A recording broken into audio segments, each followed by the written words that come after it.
por exemplo, Canadá e Europa, normalmente os colegas fazem 2 ou 3 especialidades, né?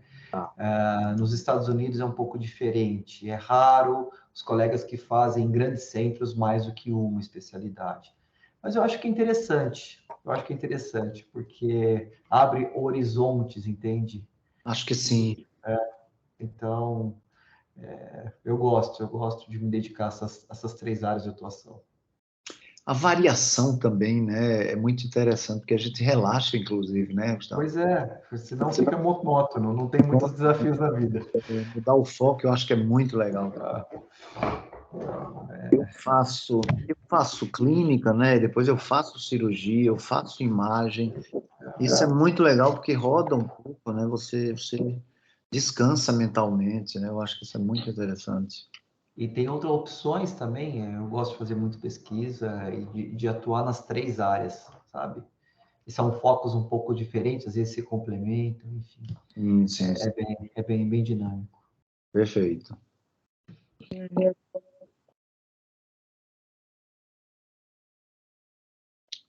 Estou vendo que entraram aqui também a Suzane de Lavor e o Heitor Brito.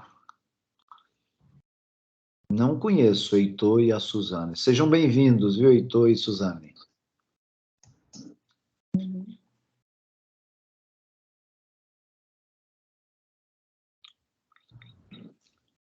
Gabi? Oi. Ai, que oração. Não, são 7h02, né? Gustavo, vamos dar uns 3 minutos, o que você acha? Claro, fica ao seu critério, eu estou à disposição. Eu gosto de cumprir horário, até respeito, né, a quem está na sala, né? Mas às vezes a gente entende, né? Eu mesmo hoje atrasei um pouco, eu queria ter chegado um pouquinho mais cedo, né? Mas a gente não consegue, infelizmente. Podemos esperar um pouquinho, não tem problema, você que manda. Show. Gabi, a Lismara eu não estou vendo aí, ela confirmou, não confirmou? Confirmou, ela está entrando. Ótimo. Ela está na clínica, mas ela vai entrar. Ótimo. Lismara, você conhece, Gustavo? A Lismara... É radioterapeuta. Conheço sim. Ela terminou no CESP. Eu conheço sim, ela foi minha residente. Isso. Foi? Show. A gente vai ficando velhinho, o povo... Vai criando uma turma, né? Vai criando uma turma, Então, aí que vai. Nós temos convidado o Elvis, é amicíssimo, lá de Fortaleza, né? Isso, tudo Grande prazer contar com o Elvis aqui. Uhum. O Elvis nós estivemos juntos lá no evento. É isso. Esse Sim. é um amigo irmão.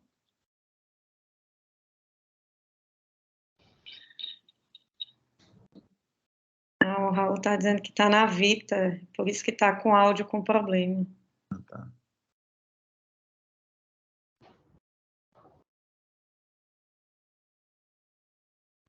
Gustavo, São Paulo está frio? Não está. Tá hoje, quer ver, ó? Acordou por volta de uns 17, 18 graus, daí durante o dia esquentou, abriu aquele sol, devia ter batido aí em torno de uns 25, 26, e agora, de novo, tá um pouco mais ameno, quer ver, ó? Agora deve estar em torno de uns 20, 21 graus. Então tá mais tranquilo. Eu acho que o pior já foi. Já foi, né? Já. Nós tivemos alguns dias bem complicados, viu? Que coisa, né? De frio. Duro de acordar mesmo, Maurício. A nossa casa não é climatizada igual os de fora, né? Agora os europeus estão morrendo, porque eles estão climatizados para o inverno. Para o verão, não. Não, eles não têm o nosso ar-condicionado, né? É só no hospital. Oi, Gustavo. Olá, tudo bem? Tudo bom? Tudo em paz. A Lismara. Estamos acusando aqui a presença, a chegada da Lismara. Já perguntei para você, viu, Lismara? Professor... eu tô no plantão aqui Gustavo, na clínica. Uma honra ter você por aqui, viu, Gustavo? Grande abraço. Tudo bem? Michel é o capo, viu, Gustavo? O capo É isso que eu ia apresentar. é Michel. É o quê? Da oncologia. É o chefe maior, a gente só obedece, Gustavo. Ó, Maurício, quando eu fazia ambulatório lá no ICESP, o Gustavo ficava no consultório vizinho. O cara era o cara de cabeça e pescoço. É mesmo, cara. Depois virou o cara da neuro, o cara da mama. Para mim, ele é a referência de tudo, na verdade. Onde Então, ele passa, amiga, o onde que ele eu passa, tenho de caso que eu tenho dúvida, eu fiz, ó, fala lá com o Gustavo que ele vai saber dizer se vai precisar fazer rádio ou não. Bom demais, bom demais. Ele tá falando que ele é meu amigo, só por isso. Michel, eu estava esperando dar 7h05, são 7h06 para a gente começar. O que você acha? Por Você que mim, manda. perfeito. Por mim, pode começar. Vamos começar? Vamos, acho que respeitar o horário, né? Acho que sim. Então, eu Então, vou pessoal, compartilhar boa minha noite a tela, todos. tudo bem? É um prazer muito grande, mais uma vez estar junto do Michel, trazendo junto de vocês e trazendo um colega que a gente tem um carinho, uma admiração muito grande. Gustavo, talvez seja o meu mais novo grande amigo que a mastologia me trouxe. A gente teve um evento agora em Fortaleza e realmente foi uma empatia muito grande, foi aquele contato que realmente parece que energias se juntam, né, Gustavo? E a gente gostei muito de conhecer o Gustavo. Para mim foi uma experiência fantástica ter conhecido, ter convivido com ele pelo menos 3 dias, foi maravilhoso. E a gente, Gustavo, não podia abrir mão do seu talento, da sua competência, da sua capacidade para poder nos ajudar no raciocínio radioterápico com 2 crias suas, que são a Gabi e a Lismara. Então é um prazer muito grande estar te recebendo. Essa é uma reunião em conjunto que a mastologia trata dessa reunião conjuntamente com a oncologia clínica. O Michel é minha meia metade dessa reunião, então muito felizes estamos pela sua presença conosco, tá, Gustavo? Seja muito bem-vindo. Muito obrigado, Maurício. É um grande prazer poder participar dessa reunião clínica de vocês e reencontrar amigos, né? O sentimento realmente a gente pôde estar junto por 3 dias, mas é um sinergismo muito grande e é um amigo que fica exatamente para a vida toda, né? E ver a Gabi, ver a Lismara, ver o Michel, que é um grande parceiro de anos aí, tivemos a oportunidade de trabalhar juntos na época do ICESP e todo o resto do grupo. Realmente, na verdade, aqui a ideia é discutir aspectos gerais sobre um tema que muitas vezes traz dúvidas na prática clínica e trocar experiências com todo o grupo, porque muitas vezes a gente sabe que a medicina ela não é matemática e tem diversos caminhos que podemos seguir, né? Então, acho que esse é o principal objetivo de quando você me convidou, né, Maurício, falar, vamos traçar nesse aspecto e vamos, então, conversar sobre esses aspectos todos. Tudo bem? Obrigado, João. Posso compartilhar minha tela? Por favor. Vamos lá.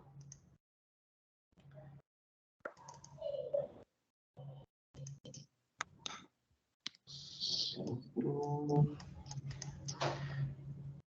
colocar no formato de apresentação e inverter aqui, que eu estou com 2 telas. Agora vocês estão vendo a tela toda? Ainda não. Carregou? Não. Não? Vocês estão vendo a minha tela? Eu acabei de testar. Vou encerrar o compartilhamento aqui. Agora acho que vai. Pronto. Agora sim, Gustavo, só amplia. Perfeito. E agora eu vou inverter para dar certo. Agora sim? Perfeito. Mas está no Então, modo de apresentação? Tá show, tá ótimo. Agora sim, né? Sim, tá ótimo. Perfeito. Então, vamos lá. A mim foi combida a tarefa de conversar sobre a visão do radio-oncologista no cenário do tratamento sistêmico neoadjuvante.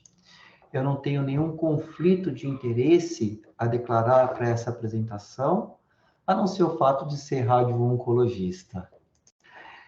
Como todos sabem, a radioterapia tem um papel muito bem estabelecido na adjuvância dos pacientes com câncer de mama. Este é um trabalho muito importante, a meta-análise, que compila dados de 11 ensaios clínicos randomizados, que após cirurgia conservadora, demonstrou claramente o impacto positivo na adição da radioterapia para os desfechos. Qualquer primeira recorrência, morte por câncer de mama e qualquer morte. De forma semelhante, um outro estudo, uma nova meta-análise, com 22 ensaios clínicos randomizados, após mastectomia, normalmente com pacientes com doença mais avançada, mostrou que a radioterapia tem um papel importante com um benefício em redução da primeira recorrência locorregional, qualquer recorrência e mortalidade por câncer de mama. A grande questão é que todos esses estudos abordam um tratamento no cenário de terapia sistêmica basicamente adjuvante. E a oncologia clínica, de uma forma geral, evoluiu e hoje as terapias neoadjuvantes fazem parte do nosso dia a dia. Então, só para lembrar, há muito se estudou e tem-se validado que neoadjuvância versus adjuvância não existe nenhuma diferença em relação aos principais desfechos, sobrevida de doença e sobrevida global. Como que se encaixaria, portanto, a radioterapia após tratamento sistêmico neoadjuvante? Quando nós vamos olhar os estudos que nós temos, e aqui uma análise combinada de 2 ensaios, o NSABP, o B18 e o B22, e que, de novo, a randomização foi neoadjuvância versus quimioterapia adjuvante. Mas vale ressaltar que a radioterapia, as indicações de radioterapia estavam relacionadas em pacientes com após cirurgia conservadora recebiam radioterapia de estudo da mama. Após mastectomia, ninguém recebeu radioterapia e não houve radioterapia de drenagens. Mas o que é interessante nesse estudo? Nós olharmos os eventos de recorrência locorregional, que nessa casuística foram 356 eventos. E talvez olhar para essas características, nós conseguimos começar a elencar fatores de risco que faz com que a gente tenha o racional de se indicar a radioterapia. E aqui, olha que interessante, os autores demonstraram preditores de recorrência locorregional após quimioterapia neoadjuvante. Quais foram as características dos pacientes submetidos à mastectomia? Primeiro, o tamanho tumoral, e o cutoff 5 centímetros. O status nodal clínico, tá? Se é linfonodo positivo ou negativo. E também o patológico, tá? Se teve resposta ou não teve resposta, é patológica após o tratamento sistêmico, inclusive, tá? Resposta não só no linfonodo, ou também resposta tumoral na mama. E quais foram os fatores relacionados, preditores de recorrência, naquelas pacientes submetidas à cirurgia conservadora? A idade, o cutoff foi 50 anos, novamente o status nodal e o tipo de resposta que a paciente teve patológica, tanto na mama quanto no linfonodo. Então, percebam que aqui, características clínicas, pré e tipo de resposta são fatores importantes. E olha que interessante, parece que são subgrupos de pacientes diferentes, tá? Então, se nós temos aqui 2 imagens que mostram a probabilidade de recorrência locorregional em 10 anos, no cenário de lumpectomia e no cenário de mastectomia. Lembrando que lumpectomia, todos os pacientes recebiam radioterapia de mama. Olha lá, tem um grupo que tinham linfonodos clinicamente positivos e que não negativaram Percebam que são os grupos que maior probabilidade de recorrência têm. Ao passo que aquelas pacientes que tinham linfonodos negativos clinicamente e que se confirmou negativo e com resposta patológica completa na mama, tiveram um perfil de recorrência muito abaixo. O que nós podemos extrair de lição desses estudos? Fatores preditivos de recorrência podem ser aplicados na prática clínica. Idade, estadiamento clínico avançado e resposta patológica na mama e na axila. Claro que são estudos antigos que têm diversas limitações, tá? Como não inclusão de doença mais avançada como T4N2, 85% das pacientes diagnosticadas com PAF, não se desconhecia-se a questão do receptor estrogênio, progesterona, estetorrer e as suas implicações para os tratamentos sistêmicos. Não se utilizou esquemas de tratamentos sistêmicos contemporâneos, por exemplo, tamoxifeno foi prescrito acima de 50 anos, independente do receptor estrogênio, tá? Esquemas antigos de tratamento de quimioterapia e não se utilizou o trastuzumab. Bom, o MD Anderson traz uma série de estudos nesse cenário que nos ajuda também a raciocinar o caminho da radioterapia nesse cenário. Veja, essa é uma análise retrospectiva de 5 trials prospectivos. As pacientes eram submetidas à quimioterapia neoadjuvante, mastectomia sem radioterapia. E percebam que a maioria das pacientes é estadio 2 e 3. Quais foram os fatores preditores de recorrência loco-regional? Fatores pré-quimioterapia. O T, quanto maior o T, maior a chance de recorrência. E, novamente, o status nodal. Fatores pós-quimioterapia. O tamanho do tumor residual primário, aumento do número de linfonodos positivos e sem utilização de tamoxifeno. E percebam que, nesse estudo, mesmo aquelas pacientes que tiveram resposta patológica completa após ao tratamento sistêmico empregado, observou-se 19% de recorrência. Então, isso talvez tivesse implícita uma mensagem, que a obtenção de resposta patológica completa não necessariamente exclui a necessidade de radioterapia, se indicada pela fase inicial da doença, ou seja, as características iniciais que a paciente apresentava.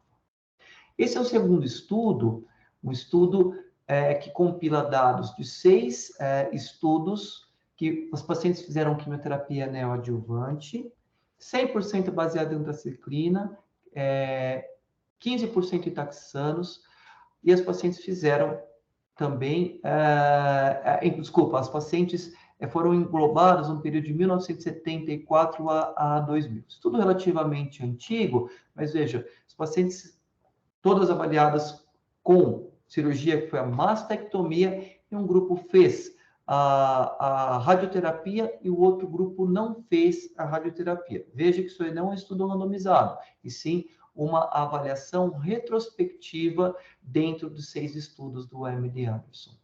E olha que interessante, em relação ao desfecho, recorrência loco-regional, quem fez radioterapia e quem não fez radioterapia. Perceba que a radioterapia impacta positivamente, reduzindo a recorrência loco-regional. E quais foram os fatores relacionados a esse desfecho? Tá? De novo, nós vamos bater naquela casa. Fatores clínicos, como T, o status nodal, o tamanho dos linfonodos, o número de linfonodos positivos e o tamanho, e o número novamente, de linfonodos positivos, tá certo? Então, percebam que são características que nós já conhecemos de risco que podem realmente nos ajudar na tomada de decisão. Esse é um outro estudo do MD Anderson, estudo retrospectivo com 226 pacientes, todos com resposta patológica completa após quimioterapia neoadjuvante.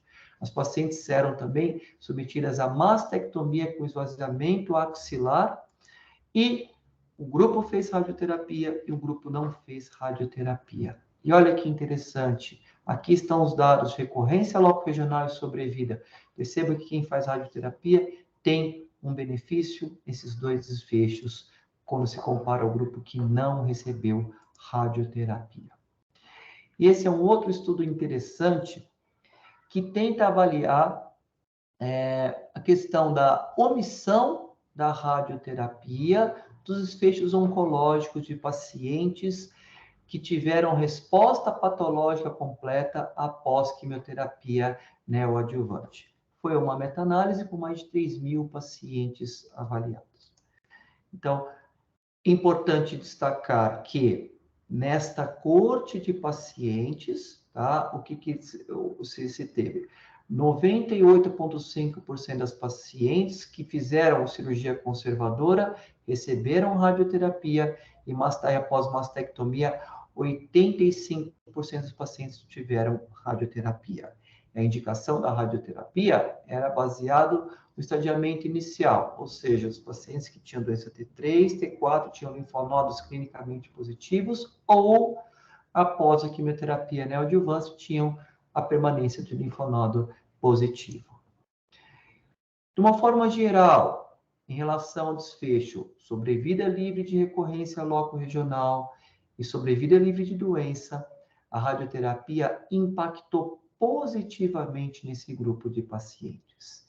E mesmo naquele grupo que teve resposta patológica completa, a radioterapia também impactou e também, é claro, como era de se esperar, quem não houve a resposta patológica completa, esse ganho também foi observado para quem fez a radioterapia. E na análise multivariada, ajustando as características basais, resposta patológica completa, a radioterapia foi confirmada como um fator prognóstico independente para sobrevida livre de recorrência loco-regional e sobrevida livre de doença. Portanto, a somatória de tudo que eu falei, os estudos do NSABP, as séries do MD Anderson e essa meta-análise, faz todo sentido na prática clínica considerarmos características clássicas, como estadiamento inicial, pré-quimioterapia ou tratamento sistêmico, características biológicas, se tem doença residual ou não, após a terapia sistêmica, ou seja, avaliar a resposta à quimioterapia faz todo o sentido. E é exatamente o que está incorporado nas recomendações do NCCN. Então, quando nós vamos olhar hoje, 2022, fortemente se considera que a radioterapia deve ser indicada de acordo com os parâmetros pré-tratamento sistêmico, os parâmetros clássicos que nós utilizamos, exatamente os mesmos no cenário da adjuvância. Isso vale após mastectomia, isso vale após cirurgia conservadora. Utilizando esta filosofia de tratamento, será que no mundo real nós temos bons resultados oncológicos? Aqui, para ilustrar, essa é uma série que nós publicamos, essa é uma série da época em que eu estava no ICESP, tá? Em que nós avaliamos exatamente esse racional de se fazer radioterapia de acordo com esse protocolo de se utilizar critérios pré-tratamento, tá certo? Então, aqui, um grupo de pacientes fez cirurgia conservadora, o outro fez mastectomia ou adenectomia, um total de 523 pacientes.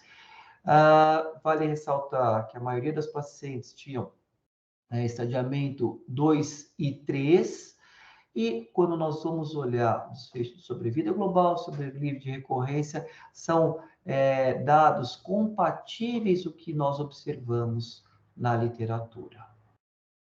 Um outro ponto importante nesse cenário é qual é o time mais adequado de se iniciar radioterapia após quimioterapia neoadjuvante.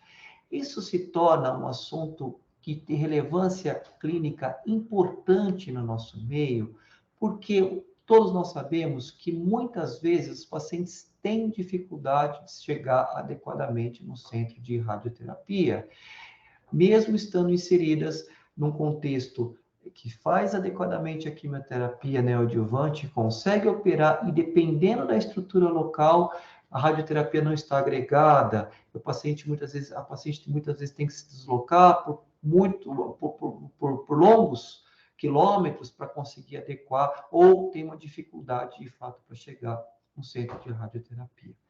Então, esse também é um estudo da época em que eu estava no ICESP e que nós tentamos identificar o time adequado para fazer radioterapia pós-quimioterapia neoadjuvante. Utilizamos 3 grupos.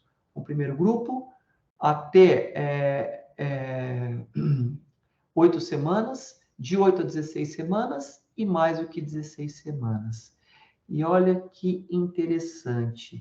Após 8 semanas de tratamento, os pacientes começam a perder, inclusive, em sobrevida global. Tá aqui, olha as curvas como são diferentes. E quando fizermos uma análise multivariada, ajustando fatores relacionados como o time inicial, tratamento, estadiamento, o perfil molecular dessas pacientes, se teve ou não resposta patológica completa, e o grau histológico, percebam que realmente o tempo de se iniciar a radioterapia pós-operatória de 8 semanas realmente confirmou-se como um fator importante. Nós fizemos uma segunda publicação, aí com uma série mais robusta, compilando os dados do ICESP, do Hospital Sírio-Libanês e da Universidade da McGill, no Canadá. E aí o nosso N foi para 1.026 pacientes.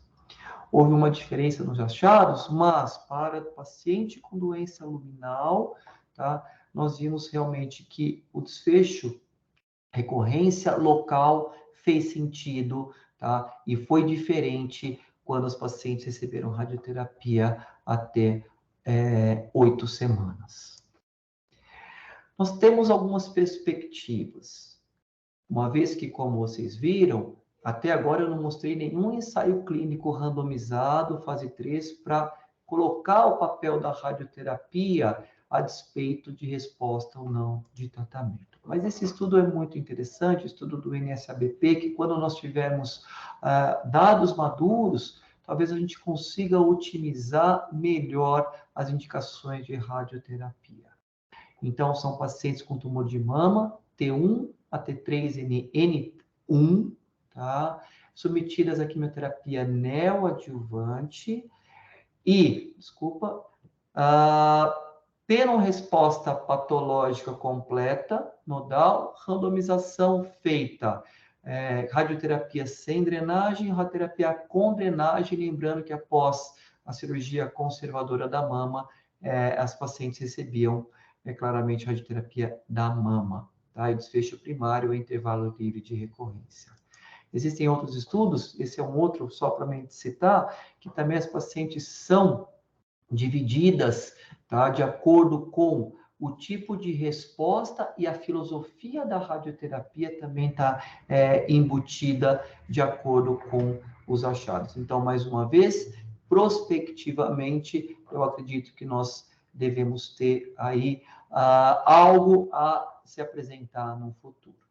E agora um ponto também interessante muito se fala da radioterapia após quimioterapia neoadjuvante, mas se tiver uma resposta completa após a terapia sistêmica, será que haveria necessidade de se seguir com a cirurgia, uma vez que nós sabemos que radioterapia tem um grande potencial de controlar doença subclínica? Tá? Então, são questionamentos que têm sido feitos na literatura, talvez faça um grande racional biológico, é claro que isso tem que se comprovar.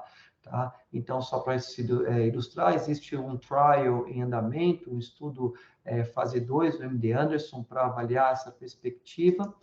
Tá? Existe também um estudo lá no ICESP em andamento nessa perspectiva, e, enfim, é algo provocador que a gente pode discutir a posteriori. E só para mencionar, para finalizar, tá? Independente da paciente ter feito quimioterapia ou algum tipo de tratamento neoadjuvante, o entendimento de hoje é que o hipofracionamento moderado deve ser realizado sem restrições na prática clínica. Então, existem consensos como esse, colocando realmente esta indicação, independente de se ter necessidade de fazer região de drenagem, reconstrução, a despeito do tipo de tratamento sistêmico ser realizado, hipofracionamento moderado faz todo sentido, e para pacientes selecionados, estamos caminhando, inclusive, por fracionamento extremo. Então, para finalizar, como considerações finais, nós vimos aqui que radioterapia pós quimioterapia neoadjuvante, ela é indicada para a maioria das pacientes. Não existem ensaios clínicos randomizados fase 3 para suportar realmente essa conduta. As indicações, elas estão baseadas em características pré-quimioterapia, neoadjuvante, resposta ao tratamento. Em se fazendo, tentar almejar essa meta de se fazer o tratamento em até 8 semanas após cirurgia, e vamos aguardar os resultados maduros dos ensaios clínicos randomizados para nos ajudar na personificação, tá? E individualização dessa conduta na prática clínica. Muito obrigado.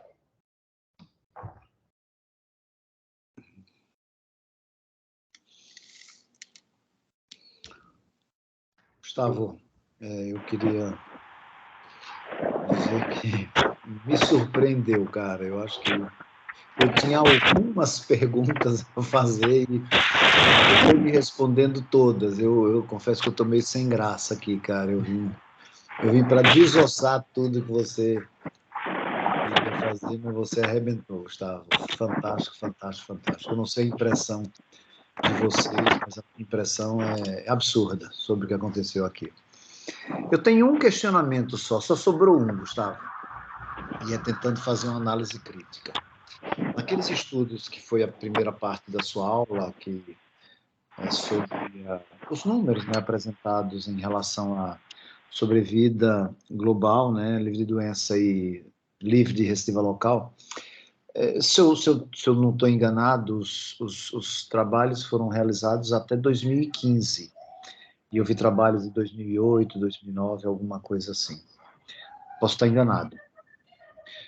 Será que o advento dessas novas técnicas, desses novos medicamentos que a gente hoje já tem incorporado na prática, para os luminais, para o triplo negativo, para o HER, isso será que não seria de um impacto diferente para que a gente chegasse numa conclusão de que a radioterapia perderia o seu valor, considerando-se hoje a gente ter verdadeiramente ou mais confiavelmente resposta completa? Eu estou querendo questionar, quero colocar em questionamento até, se aquilo que era considerado como resposta patológica completa era uma verdadeira resposta patológica completa. Enfim, eu estou questionando. Será que esse advento dessas novas drogas não podem ter mudado alguma coisa do cenário para que a gente reflita sobre a verdadeira importância da radioterapia nesta melhoria da sobrevida livre de doença, sobrevida livre de recidiva local regional? Eu acredito que esse é um questionamento bastante sensível e provavelmente nós vamos ter resultados diferentes à luz das drogas que vêm evoluindo realmente, né, nos últimos tempos e fazendo uma medicina mais personalizada. É fato. Inclusive, vou além, Maurício. Um dos grandes questionamentos que nós temos nas duas meta-análises que eu mostrei de Oxford é que são estudos antigos e que, por definição, o tratamento sistêmico realizado não é o que a gente faz hoje, tá? Mas, em mama, a gente, às vezes, fica correndo, sempre girando em volta do rabo. Por quê? Nós queremos ter uma observação de pelo menos 10 anos de segmento. E depois de 10 anos, ainda bem que nós não estamos fazendo a mesma coisa que nós fazíamos há 10 anos atrás. Então, então sempre tem essa dissonância do que se faz hoje e do que se fazia há 10 anos, mas, ao mesmo tempo, nós queremos curvas de pelo menos 10 anos para mudar a prática de uma forma mais robusta, tá? Então, é verdade, hoje, à luz dos novos tratamentos sistêmicos, a gente tem observado uma menor taxa de recorrência, tá? O que nós vamos caminhar, estamos caminhando em relação à radioterapia, é na seleção mais adequada de pacientes e incorporação, tá? Desses conhecimentos e dessas terapias mais direcionadas ao subtipo tumoral para realmente avaliar o papel do tratamento complementar da radioterapia. Mas tome muito cuidado, a mudança da prática requer evidência científica. Então, a gente não pode, na minha opinião, deixar de fazer, tá, um tratamento que nós temos todo um racional de evidência à luz de um achismo de que a radioterapia pode ser omitida. Claro que nós temos um capítulo de omissão de radioterapia para casos selecionados. Fato. A desintensificação de tratamento é um fato na oncologia, não só mamária, tá? Mas temos que tomar cuidado para não colocar os carros na frente dos bois. Maravilha, Gustavo. Maravilha, maravilha. Perfeito. Michel? Bom, Gustavo, o que eu ia falar era exatamente isso que o Maurício falou. Eu estava cheio de dúvidas e você, de forma bem prática, explicou aquilo que a gente sempre discute com nossos colegas radioterapeutas que estão aqui, com Gabriela, com Ismara, se a gente considera o resultado da pós-neoadjuvância, pré-neoadjuvância. E eu confesso que eu nunca li a fundo os estudos de radioterapia, como você mostrou, então foi muito bom ver em que é que está baseado esses dados, quando vocês respondem a gente. Mas, acima de tudo, foi muito prática e muito, assim, clareou muitas dúvidas que a gente tinha com relação a isso. Então, fantástico mesmo. A gente sempre discute aqui, Gustavo, alguns casos, como você falou, de omissão de radioterapia, paciente idoso, paciente com tumor luminal, se a gente deve ou não fazer. Então, é um caso à parte esse também, né? Com certeza, a questão da omissão da radioterapia, ela é bastante recorrente, tá? E lógico que existem pacientes que não precisam caminhar com radioterapia, mas novamente, o que nós temos hoje é pensar em omissão de radioterapia, lato sensu, está validado para pacientes mais idosos e veja, você acha que é correto chamar, como no Prime 2, 65 anos de cutoff de idade? Não, eu não considero uma paciente de 65 anos idosa.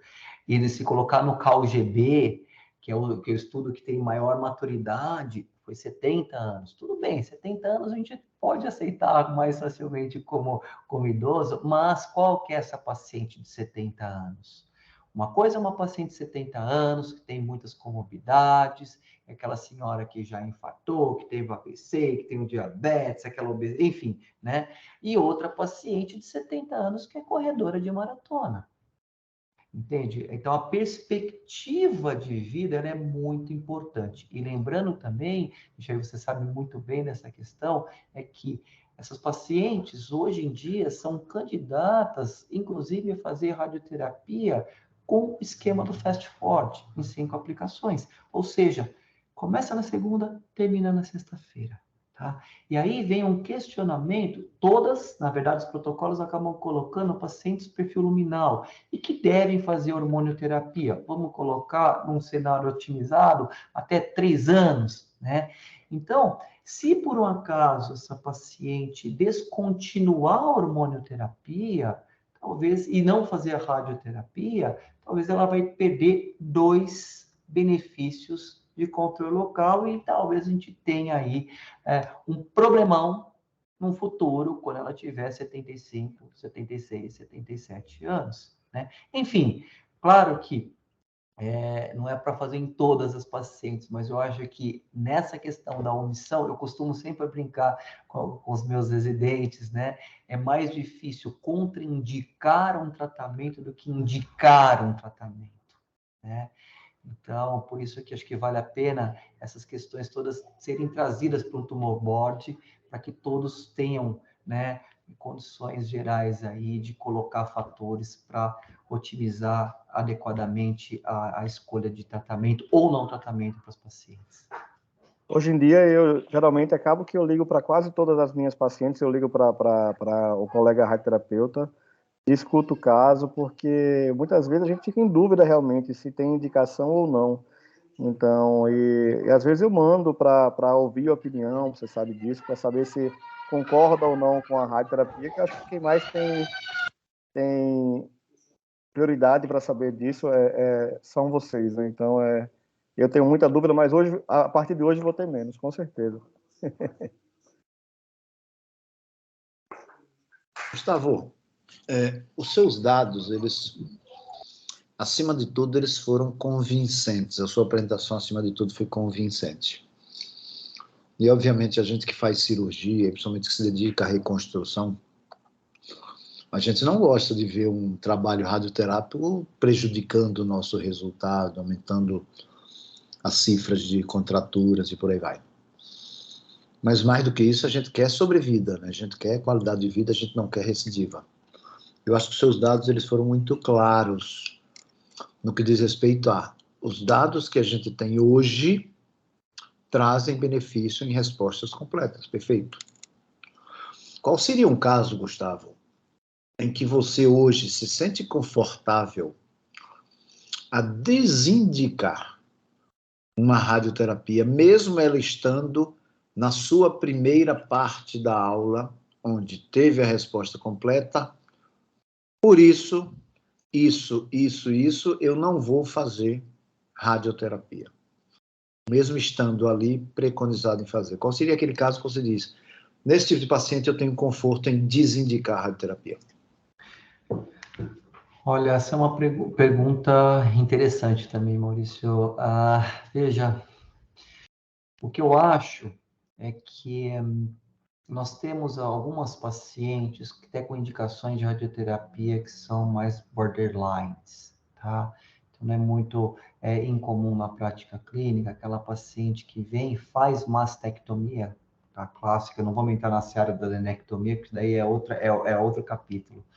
Tá? E tem um tumor ali de 4,8 centímetros, tem uma resposta patológica completa, não tinha linfonodos, e o linfonodos foi muito bem investigado previamente. Então, a investigação pré-tratamento, a qualidade da investigação pré-tratamento, ela é fundamental, tá? Outras questões que a gente costuma, assim, para afinar mesmo, patologista bom, patologista de mamário, que conhece da coisa, tá? Por exemplo, às vezes vocês fazem aí o linfonodo sentinela e vamos perguntar para aquele patologista, tem sinais de regressão tumoral? Porque se tiver, provavelmente aquele linfonodo, que era N0, ele era de fato positivo e ele mudou o seu status, entende? Então, isso, se a gente for cercando e realmente olhar para que, e uma paciente que tem uma perspectiva de vida, uma pessoa mais idosa, que tem uma perspectiva menor de vida, por exemplo, menos do que 3, 5 anos, daí eu me questiono quanto que de fato a radioterapia ela pode trazer de benefício para essa paciente. E um outro ponto que poucas pessoas acabam colocando na balança é o seguinte: a qualidade da radioterapia que eu tenho em mãos para oferecer para minha paciente, tá?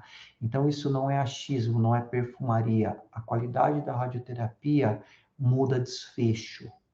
Uma radioterapia executada com parâmetros técnicos adequados está relacionado com menor toxicidade aguda, com menor toxicidade tardia. E vamos lá, quais toxicidades tardias?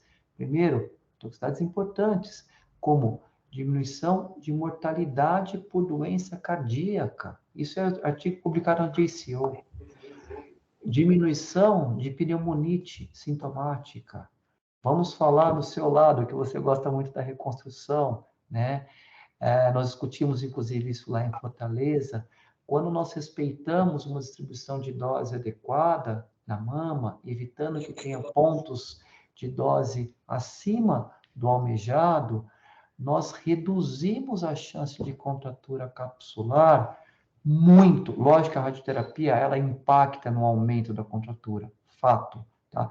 Mas se for feita com qualidade, nós diminuímos a morbidade e esse desfecho negativo, que impacta na qualidade de vida do paciente também. Então, você percebe, Maurício, que são diversos fatores para tentar objetivar a resposta, então. Primeiro, tá? Vamos esmiuçar realmente quais são as características dessa paciente no que se refere à própria paciente, então, para características da doente, da doença, tá? Com uma segurança de qualidade, inclusive de imagem, tá? Qualidade muito boa de patologia. Em se sanando essas questões, tá? E nós caminharmos para características mais favoráveis, talvez sim a gente possa omitir a radioterapia. Mas se for fazer a radioterapia, vamos investir numa radioterapia de qualidade, porque isso tem o potencial de mudar também desfecho. Bom, Gustavo, só mais uma Maravilha. dúvida que acho que estou perguntando muito. Como é que você enxerga os subtipos de câncer de mama? Assim, você trata diferente um HER2, um luminal, um triplo negativo? Que certa vez eu estava discutindo com um colega radioterapeuta e ele até mandou um artigo para mim mostrando que todo paciente com tumor triplo negativo, independente do tamanho ou da resposta patológica, teria indicação de fazer radioterapia adjuvante. A gente tem evidência suficiente para isso? Isso tem sido uma prática de rotina? Como é que você enxerga diferente esses pacientes? Essa é uma pergunta muito boa também, tá? Então, todo o racional que foi construído de indicação de radioterapia, não se sabia, novamente, essas questões dos subtipos tumorais, tá? Mas, mais recentemente, também tem-se a preocupação de subdividir esses subtipos. Em relação ao triplo negativo, que foi a sua pergunta específica, existe, por exemplo, um ensaio clínico randomizado, fase 3, que eu acho que é exatamente baseado nisso que o colega deve ter afirmado, tá? Que pegou pacientes com doença estádio 1 e 2, todas as pacientes foram mastectomizadas, e a randomização foi em radioterapia e não radioterapia. E o tratamento sistêmico era feito de acordo com um padrão local, um estudo chinês, tá bom? Quem fez radioterapia nesse grupo teve um melhor desfecho de controle local, inclusive um desfecho secundário que foi sobrevida global. As curvas se abrem, são curvas bem interessantes, tá? Esse estudo, ele não foi aceito, ele não é considerado como um decisor de tomada, tomada de realmente de decisão na prática clínica para todos os grupos, tá? Apesar dele existir e estar publicado na revista Verde, na Green Journal, tá? Outras questões que nós temos bancos de dados populacionais, tá? Então, bancos de dados populacionais que mostrando que para aqueles pacientes que têm indicação de fazer a radioterapia com características clássicas, ela deve ser feita a despeito da resposta que tem, tá? Então, coincidentemente, depois eu posso mandar, tá? Em press, eu escrevi um artigo exatamente sobre este ponto, indicações de radioterapia na doença triplo negativa, colocando até um fluxograma, tá?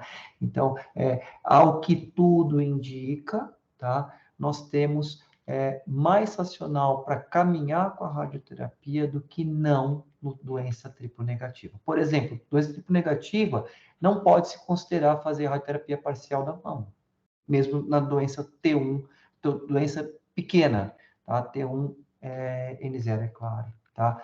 Por quê? Porque se você pegar dados do Elliott Trial, a chance de recorrência é exponencialmente maior no triplo negativo versus luminal, tá? Então, é uma doença diferente que nós temos que tomar cuidado, tá certo? Mas agora, sempre é uma palavra muito forte em medicina, tá? Eu não gosto de usar essa palavra sempre. Acho que quando tem dúvidas, tem que trazer no tumor board e discutir mais uma vez. Perfeito. Maravilha, Gustavo. Eu queria ouvir a Gabi, eu queria ouvir a Luizmara. Até para dizer, Gustavo, tudo que você falou aí está errado. Eu queria... Não. Obrigada, Gustavo. A aula foi excelente mesmo. É muito esclarecedora, como sempre, né, ao longo da residência, e agora está sendo um grande prazer receber você aqui entre colegas. Eu tenho uma dúvida, eu não sei se você já utiliza na sua prática, mas assim, a gente não tem dados consistentes. Michel comentou muito bem, de repente, pacientes luminais, você comentou sobre o triplo negativo, né? Eu penso uma paciente luminal, não sei, luminal A, luminal B, que fez uma masté, que tinha alto volume de doença inicialmente e que teve uma resposta boa à quimioterapia, teve resposta patológica completa pós-masté. Essa paciente é aquela paciente que a gente fica na dúvida, assim, atualmente a gente indica, né, a rádio, mas poderia individualizar e eventualmente não indicar. Como você tem feito na sua prática, pacientes nesse cenário? Então, Gabi, de novo, eu olho para as características pré. Se essa paciente já tinha indicação no momento pré-quimioterapia de radioterapia, ela vai ganhar radioterapia. Tá? A exceção acontece em casos mais extremos, como eu mencionei com o Maurício. Às vezes a gente tem dúvidas, em relação ao real benefício da radioterapia, daí a gente começa a apertar e ver se realmente essa radioterapia poderia ser omitida ou não. Mas num caso, independente do subtipo. E lembrando que luminal também pode ter resposta patológica completa. É muito mais raro, é muito mais frequente no mais triplo difícil, negativo claro. e no RER, é claro, né? Mas tem. Michel, nós estamos falando de 5%, dependendo, mais os 5%, né? 8%, mais ou menos isso, né? Menos de 5%, geralmente. Até na nossa casuística lá do ICESP, acho que está em torno de 5% a resposta patológica completa após quimioterapia neoadjuvante. Então, essas pacientes estão aí. São poucas, mas estão aí, né? São raras. Eu não contraindico para a resposta patológica completa pelo fato de ser luminal. Não. Olha para as características pré, tá? Faça isso até o momento em que a gente vá, de fato, entender melhor à luz dos ensaios que estão sendo conduzidos. Não, concordo. Eu também gosto de ser mais conservadora e indicar, e a indicação se basear no pré mesmo, independente da resposta da paciente. Perfeito.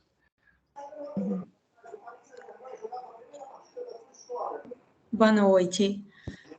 Doutor Gustavo, Ana Clara, oncologista aqui falando. Olá.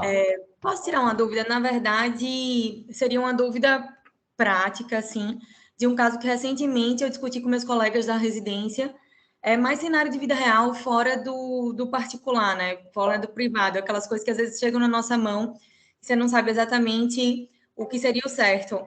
A gente estava discutindo recentemente o caso de uma paciente que teria, não vou lembrar os detalhes do caso, não era um caso meu, mas que teria indicação pelas características pré de fazer radioterapia. Mas tinha sido uma paciente que tinha sido submetida a uma abordagem cirúrgica no início do ano, veio margem comprometida, foi submetida a uma nova abordagem cirúrgica, tudo isso levou um certo tempo. Depois acabou sendo indicada a quimioterapia adjuvante. Eu sei que a gente tem bastante dado, como o senhor mostrou hoje, para indicar a radioterapia o quanto antes, né? Inclusive, e preferencialmente dentro das 8 semanas. Mas existiria algum timing onde você dissesse, não, a partir daí talvez não julgue adequado, porque essa paciente foi parar na mão de um colega, eu acho que tinha quase 7, 8 meses da abordagem inicial. E a gente ficou bem na dúvida do quanto talvez agregasse, né?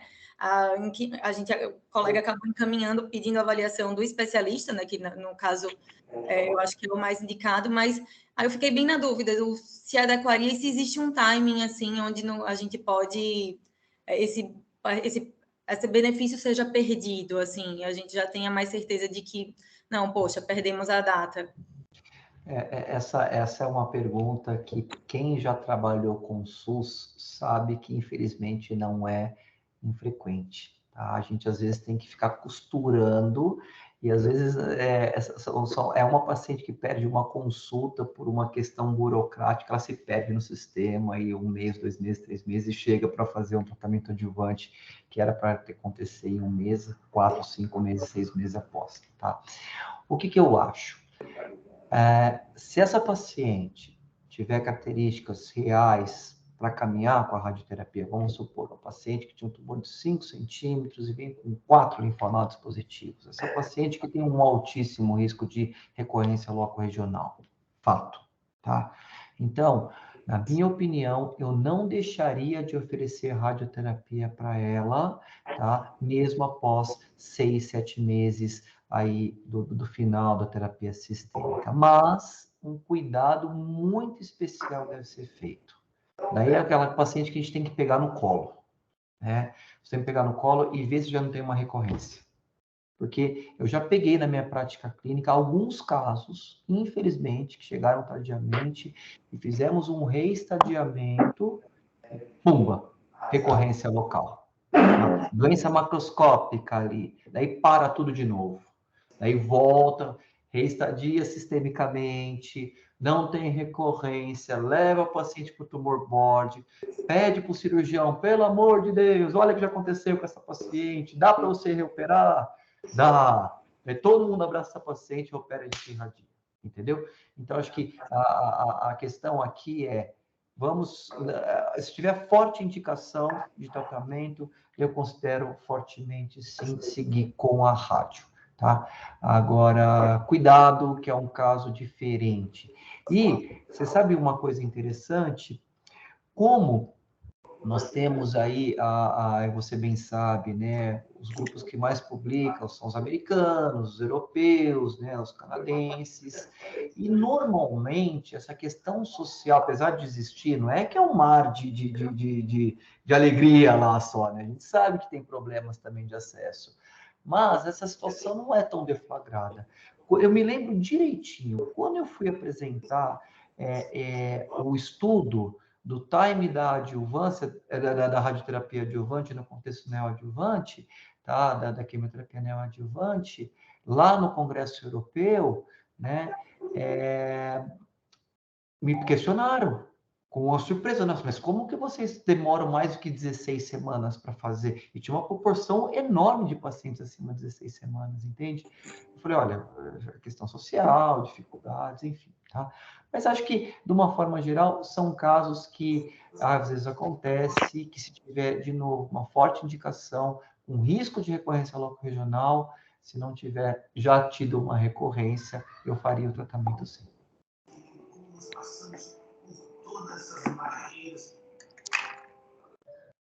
Maravilha, gente. Algum questionamento mais?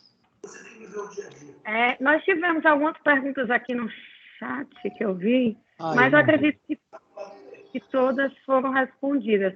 O Elvis, ele perguntou, Gustavo, uma paciente de 65 anos, fez QTNEL, era um luminal B, era um tumor de 5 centímetros, T3, M0, AP final, foi submetida a Masté, pelo que eu entendi, resposta, e tinha um componente in situ de 4 centímetros, residual. Aí a pergunta é se faria ou não radioterapia em Masté.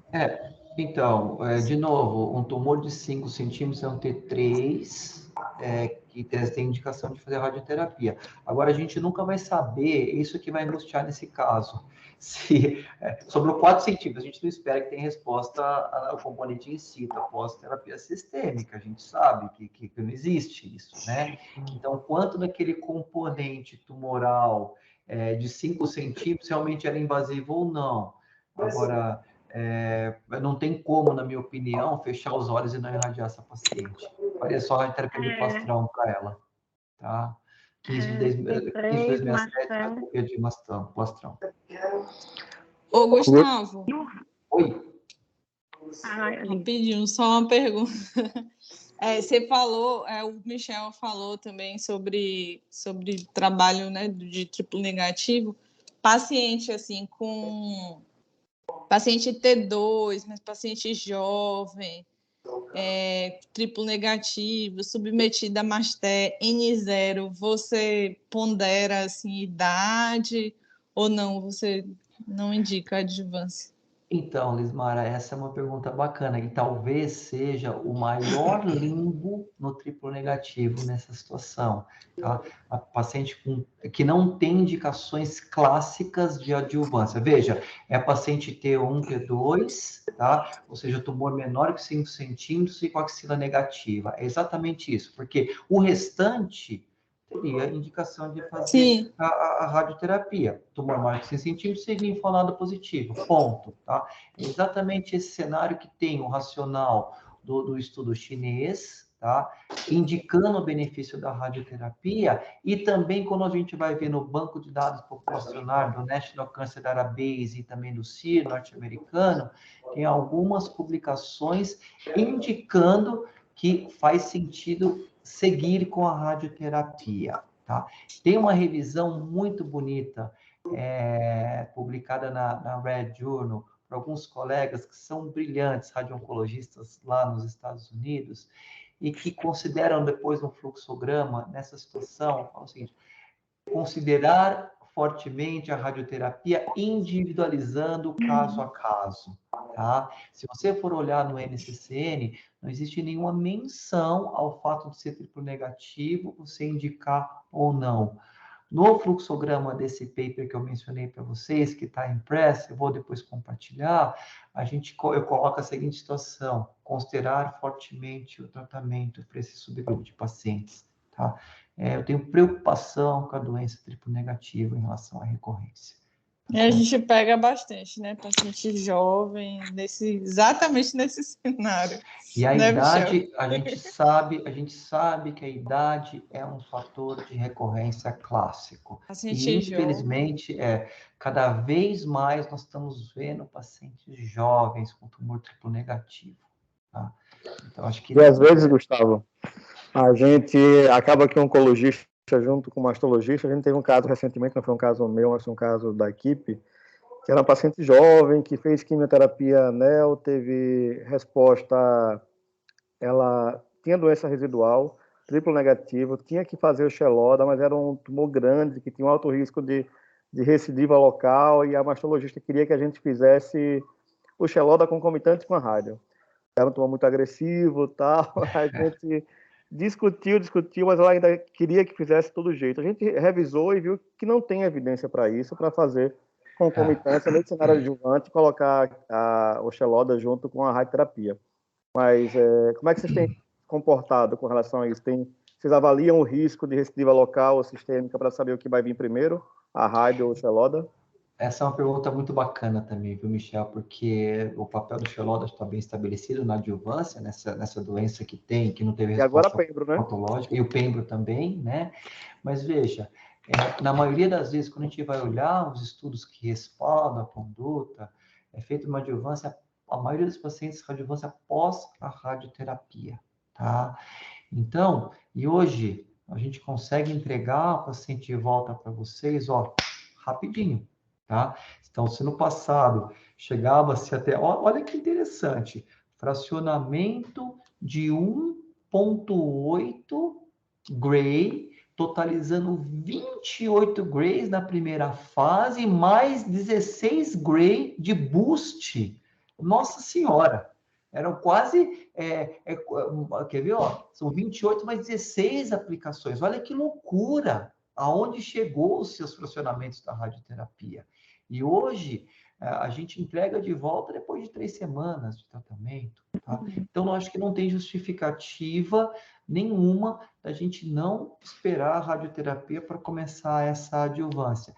Eu já vi alguns casos, na minha prática clínica, isso do consultório, de pacientes com fatores altos de recorrência loco-regional, tá? Triplo negativo, e decidiu-se começar com Xeloda. Essa paciente voltou em 6 meses com doença loco-regional, tá? E daí sempre fica aquela pergunta: será que se tivesse irradiado no time correto, nós estaríamos presenciando uma situação dessa? né? Então, a nossa máxima hoje é fazer rádio, entrega de volta rapidinho para o oncologista clínico, e daí vocês continuam com o tratamento sistêmico. Perfeito. O Raul perguntou, mas foi a mesma pergunta dali. Triplo negativo, T2, pós-master. Foi isso que ele abordou. Essa pergunta realmente, em relação à radioterapia, é a grande interrogação, é a cerejinha do bolo, né? Realmente, porque o resto acaba não tendo muita fronteira de divergência. Mas acho que eu coloquei minha opinião para vocês aqui.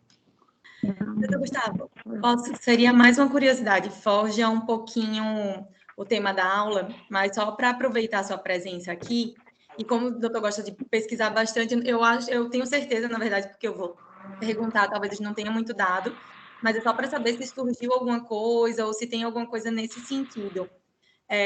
Eu acho que a gente viu, ficou muito claro, cada vez mais o trastuzumab deruxtecan chegando, né, em linhas anteriores. E eu acho que existe um estudo aberto, inclusive estava aberto lá no ICESP, dele em comparação com o TDM1 para os pacientes HER2 que não tiveram resposta patológica completa. Pensando que o principal efeito colateral dele é a pneumonite, teria alguma relação, se eu já viu até no uso da medicação em linhas posteriores, o fato da radioterapia piorar isso, se eu tenho alguma preocupação nesse sentido? Essa é uma ótima pergunta, porque a gente vai imputando novas estratégias de tratamento sistêmico que pode ter repercussão, tá, em pulmão, coração, e não deixa de ser a radioterapia uma faixa, né, acaba recebendo de dose, isso pode repercutir, sim. Mas, à luz do que nós sabemos hoje, tá, as combinações de tratamento não saltam aos olhos a toxicidade ser mais exacerbada, tá? Mas, de novo, tá, vale sempre a pena lutar por um tratamento de qualidade, do ponto de vista da radioterapia, tá?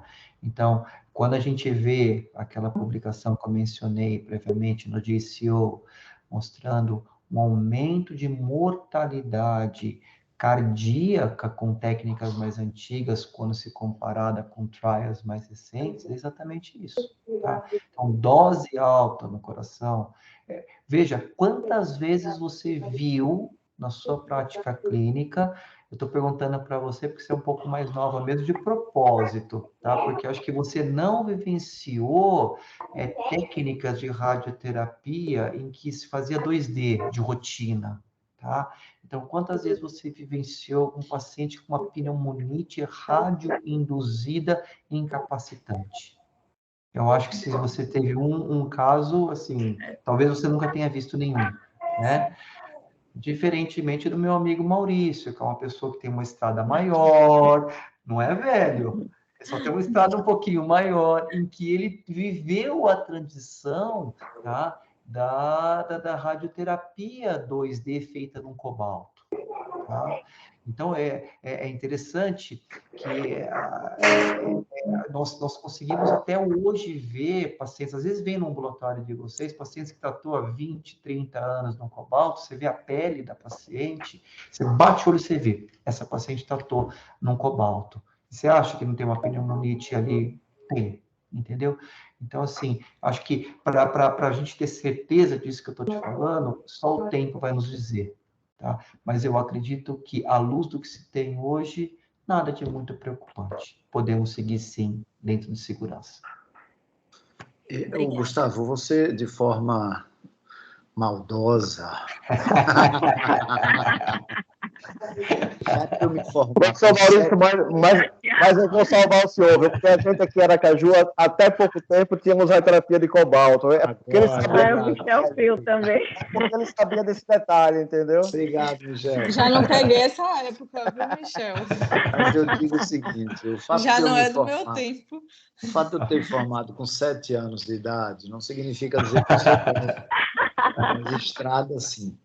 Mas, brincadeiras à parte, o aparelho de radioterapia, ele realmente, esse era problema, porque hoje, quando a gente reclama de radioterapia, a gente reclama de contratura capsular, a gente reclama de uma radiodermite muito leve, muito superficial. E quem viveu radioterapia com bomba realmente viu bolhas, né? Uma radiodermite bolhosa, uma coisa assim monstruosa, monstruosa, que o próprio colega radioterapeuta ficava louco, ficava sem saber o que fazia, o que prescrevia, e passava creme universal da Merck, que até hoje eu lembro. Mas que desgraça isso aí. E ele dizia, Maurício, eu passo qualquer coisa, cara, eu passo qualquer coisa, porque nada disso funciona. Então, era realmente muito problema, e era realmente o tórax, ele ficava com aquela marca muito forte, né? Hoje a gente brinca, né, Gustavo? Hoje, na verdade, a gente não quer a radioterapia, considerando-se o excesso da radioterapia, né? Mas a radioterapia de hoje com a de ontem, definitivamente, ela não traz efeitos colaterais de forma alguma, de forma alguma. Agora, você sabe uma coisa histórica que poucas pessoas sabem? Da onde que veio o esquema, por exemplo, convencional de radioterapia, com 50 Gray, no fracionamento de 2 Gray dia? Alguém de vocês conhece algum ensaio clínico randomizado colocando essa dose como padrão? Ela foi feita assim na prática e até hoje. Então nós temos mais de 100 anos de utilização desse esquema. Na época, obviamente, era basicamente radioterapia 2D, né? E o fracionamento de 1,8 a 2 Gray foi traçado empiricamente.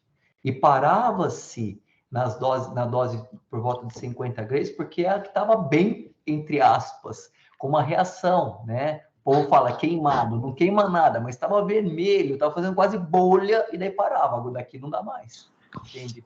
Então, foi um esquema colocado na prática clínica de uma forma totalmente empírica. Interessante, né? Eu vi, Gustavo, uma vez eu estive na Suécia, a minha formação em mamografia eu fiz na Suécia, em Estocolmo, no Karolinska. E lá tem um museu da medicina, que é uma coisa muito interessante, e eles, obviamente, no tempo deles, né, eles usavam a radioterapia para tratamento de hemorroida. E era um aparelho interessante, porque ele era um vaso, né? Tipo essas cadeiras, né, da pessoa que quando está operada, né, para tomar banho, né, no banheiro, ele senta tipo um vaso, né, uma tampa de vaso, né? Então você sentava com o aparelho de radioterapia embaixo. Eu não tenho dúvida que a filosofia era essa aí, velho. Enquanto não fibrosasse aquilo tudo, que aquele botão hemorroidário, né, que ele não trombosasse, não ficasse duro, né, eu tava metendo radioterapia para dentro, né? E eu acho que é por aí mesmo, era fibrose, né? Era espera da fibrose, né? Mas essa história aí é interessante, porque faz uma radiodermite em volta que Sim. Eu não sei como que vai... Assim, tem o efeito hemostático, antitumoral, mas em células normais isso não tem muito sentido. Então, acho que machucava mais o reto do paciente com hemorroide. Eu diria que isso veio antes da rádio do cobalto. Pois é. Acho que isso veio antes da radioterapia com cobalto. Piorou a situação. O histórico da radioterapia, a gente amargura várias situações hoje. As madames no passado têm fotos, a gente, das primeiras aulas que nós damos para os residentes, tem fotos com joias, tirando raio-x, porque isso era status. Tem boletins de jornal na Europa falando que a radioterapia era a cura para todas as doenças, inclusive distúrbios sexuais. Então, eram banhos na banheira que jogavam radiação, e assim vai, né? Que louco, hein? Então, e até hoje a gente acaba amargurando estigma de exposição inadequada e consequências de neoplasias radioinduzidas, né? Que louco, cara, que louco. A história é bonita. Né? Sempre história muito legal. Gente, algum questionamento, algum comentário mais? Não, fantástico, Gustavo, muito bom. Gustavo, mais uma vez, Gustavo, muita alegria, viu? Muita, de verdade, muito agradecimento, Gustavo, pela sua participação conosco, sabe? Eu diria que foi uma reunião fantástica. Que é isso, eu que agradeço, é um prazer estar aqui entre amigos, né? E espero toda disposição, quando vocês precisarem, tem um amigo para a gente bater papo, tá bom? Muito obrigado pelo convite e nos vemos presencialmente cada vez mais frequente agora, Com né? certeza. Os eventos estão voltando e quando vierem para São Paulo, tem um amigo por aqui, tá bom? Obrigadão, Gustavo. Fortíssimo abraço. Obrigada. Obrigadão a vocês. Obrigada, Boa Gustavo. noite a todos, viu? Tchau. Tchau.